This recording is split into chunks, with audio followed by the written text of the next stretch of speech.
अगर आपने cross breed का काम करना है तो 170 175, और अगर आपने प्योर ब्रीड का काम करना है तो 135।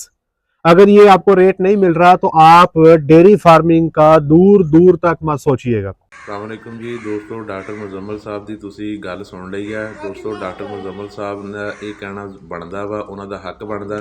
ਕਿਉਂਕਿ ਉਹਨਾਂ ਨੇ ਖੁਦ ਸਿਮਨ ਦੇ ਨਾਲ ਬਹੁਤ ਸਾਰੀਆਂ ਜਿਹੜੀਆਂ ਨਵੀਆਂ ਵੱਛੀਆਂ ਤਿਆਰ ਕੀਤੀਆਂ, ਇੰਪੋਰਟਡ ਬਰੀਡ ਤਿਆਰ ਕੀਤੀ, ਔਰ ਇਸੇ ਤਰ੍ਹਾਂ ਦੂਸਰੇ ਲੋਕਾਂ ਨੂੰ ਇੰਪੋਰਟਡ ਬਰੀਡ ਦਾ ਸਿਮਨ ਵੇਚ ਕੇ ਹੁਣ ਉਹਨਾਂ ਕੋਲੋਂ ਵੀ ਬਹੁਤ ਅੱਛੀ ਤਰੀਕੇ ਦੇ ਨਾਲ ਜਿਹੜਾ ਹੀਫਰਾਂ ਜਿਹੜੀਆਂ ਹੈ ਇੰਪੋਰਟਡ ਉਹ ਤਿਆਰ ਕਰਵਾਈਆਂ ਹੋਈਆਂ। ਹੁਣ ਜ਼ਾਹਰੀ ਬਾਤ ਹੈ ਕਿ ਦੁੱਧ ਦਾ ਰੇਟ ਤਾਂ ਇੰਨਾ ਹੈ ਕੋਈ ਨਹੀਂ, ਕਿਉਂਕਿ ਫੈਸਲਾਬਾਦ ਦੇ ਵਿੱਚ ਉਹ ਰਹਿੰਦੇ ਆ ਅਤੇ ਉੱਥੇ ਦੁੱਧ ਦਾ ਰੇਟ ਜਿਹੜਾ 170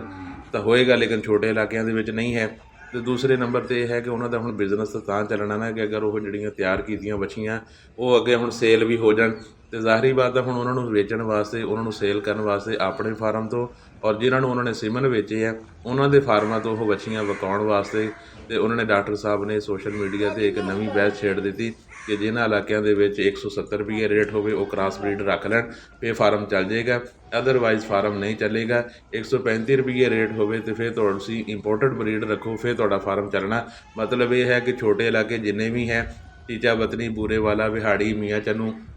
ਇਹਨਾਂ ਇਲਾਕਿਆਂ ਦੇ ਵਿੱਚ ਜ਼ਾਹਰੀ ਬਾਤ ਹੈ ਕਿ ਦੁੱਧ ਦਾ ਰੇਟ 170 ਹੈ ਹੀ ਨਹੀਂ। ਸਾਡੇ ਇਲਾਕੇ ਦੇ ਵਿੱਚ ਤਾਂ 170 ਰੇਟ ਕੋਈ ਨਹੀਂ ਹੈ, ਅਤੇ ਇਹਦਾ ਮਤਲਬ ਇਹ ਹੈ ਕਿ ਇੰਪੋਰਟਡ ਬਰੀਡ ਰੱਖੋ ਅਤੇ ਫਿਰ ਤੁਹਾਡਾ ਫਾਰਮ ਚੱਲ ਜਾਏਗਾ, ਅਦਰਵਾਈਜ਼ ਤੁਹਾਡਾ ਫਾਰਮ ਨਹੀਂ ਚੱਲਣਾ। ਅਤੇ ਡਾਕਟਰ ਸਾਹਿਬ ਤੁਸੀਂ ਸਿੱਧਾ ਹੀ ਇਹ ਕਹੋ ਕਿ ਭਾਈ ਜਾਨ ਕਿ ਅਸੀਂ ਵੱਛੀਆਂ ਸਿਮਨ ਨਾਲ ਤਿਆਰ ਕੀਤੀਆਂ ਹੋਈਆਂ ਵਾ, ਸਾਡੇ ਕੋਲ ਵੱਛੀਆਂ ਹੁਣ ਕੋਈ ਨਹੀਂ ਖਰੀਦ ਰਿਹਾ, ਅਤੇ ਇਸ ਕਰਕੇ ਵੱਛੀਆਂ ਆਣ ਕੇ ਖਰੀਦੋ ਅਤੇ ਫਿਰ ਜਿਹੜਾ ਤੁਹਾਡਾ ਡੇਅਰੀ ਫਾਰਮ ਚੱਲਣਾ ਵਾ, ਅਦਰਵਾਈਜ਼ ਤੁਹਾਡਾ ਡੇਅਰੀ ਫਾਰਮ ਕੋਈ ਨਹੀਂ ਚੱਲਣਾ।